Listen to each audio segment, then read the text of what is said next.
Last week, I went to the cinema. No, wait. I had went. I went. Welcome back to the show, everyone. Today, we're talking to anyone who knows a lot of English. You read articles, you watch movies, but when it comes to speaking, Things just slow down. I know that feeling. You try to talk and suddenly you're not a confident communicator anymore. You turn into what I call the grammar zombie. The grammar zombie. Tell us about the grammar zombie because I think we've all been there. The grammar zombie is obsessed with being perfectly accurate. They're so busy checking their tenses and their prepositions in their head that they speak very, very slowly. They sacrifice flow for flawless. And they'll often start a sentence like, last week I went to the cinema. No, wait. I had went. I went. Wait, was that the right structure?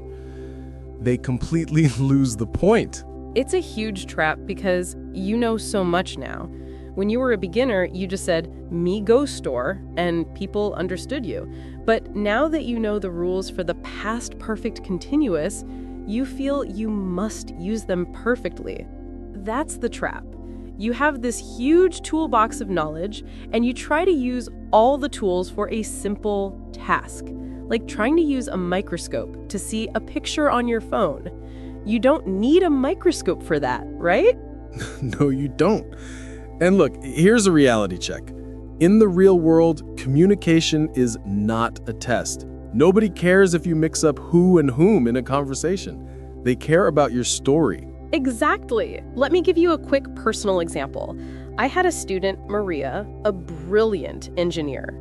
She was terrified of speaking on work calls because she was afraid she'd misuse the word affect or effect. Oh, those two.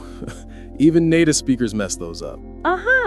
So I told her, Maria, if you say the new system will impact our team, everyone will understand you.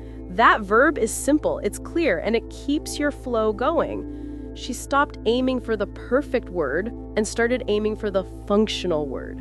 And her confidence just clicked. So how do we escape the grammar zombie curse? We have 3 easy, fun hacks for you. Hack number 1, acceptable imperfection. This is where we give you permission to be a little lazy with your language. For example, instead of struggling to produce, if I had studied harder, I would have passed the exam, just say, if I studied harder, I would pass the exam. It might not be textbook perfect, but everyone understands it. Use the simpler form when you're under pressure. Or instead of saying, my mother, who is a fantastic baker, made a cake, just say, my mother, she's a fantastic baker, made a cake. That little repetition, that little she, it's what we call redundancy, but it sounds incredibly natural and helps you keep talking. Hack number 2, the 80-20 rule of tenses. You know, most everyday English, I'm talking 80% of our daily conversations, uses only the present simple, past simple, and future with will or going to. So forget the past perfect continuous for a week. Give yourself a vacation, master those core 3 tenses, and then focus on speaking fast with them. Speed up your delivery. And hack number 3, think in chunks. Stop translating word for word. Start collecting and using groups of words together. Like, don't think I should tell him this. Think of the whole phrase as a single block, like, I should mention that, or to be honest with you, or long story short. That's it. These are prefabricated units of fluency. They use correct grammar, but your brain uses them like a single word, which is way faster. You're not building a sentence, you're just dropping in a pre-made sentence part. To make this relatable, let's introduce 2 imaginary colleagues at a company meeting. One is the grammar zombie, and the other is the fluent speaker. Okay, I'll be Gary, the grammar zombie. And I'll be Frankie, the fluent speaker. The boss asks about last week's sales figures. Well, if you would permit me to report, the sales, they were being affected by the weather that has occurred during that time? Oh, I see. Long story short, the bad weather impacted the sales numbers then. To be honest with you, I think we should focus on the next quarter's forecast. I mean, Gary used more complex grammar, some good tenses in there, but he sounded confused. Frankie used simple, clear language and immediately got the meeting back on track. Exactly. Frankie sounded confident, in control, and most importantly, his message was clear. Nobody is going to stop Frankie and say, "Wait, you used a simple verb, I can't follow you." In fact, the boss probably didn't even notice Gary stopped talking because he was too busy checking his own tenses. So, your goal from today is not to sound like a textbook.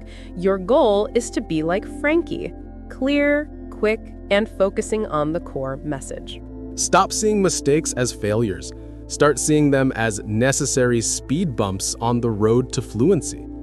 Every time you make a simple mistake, like saying the book of Peter instead of Peter's book, and you don't correct yourself, you're training your brain to keep moving.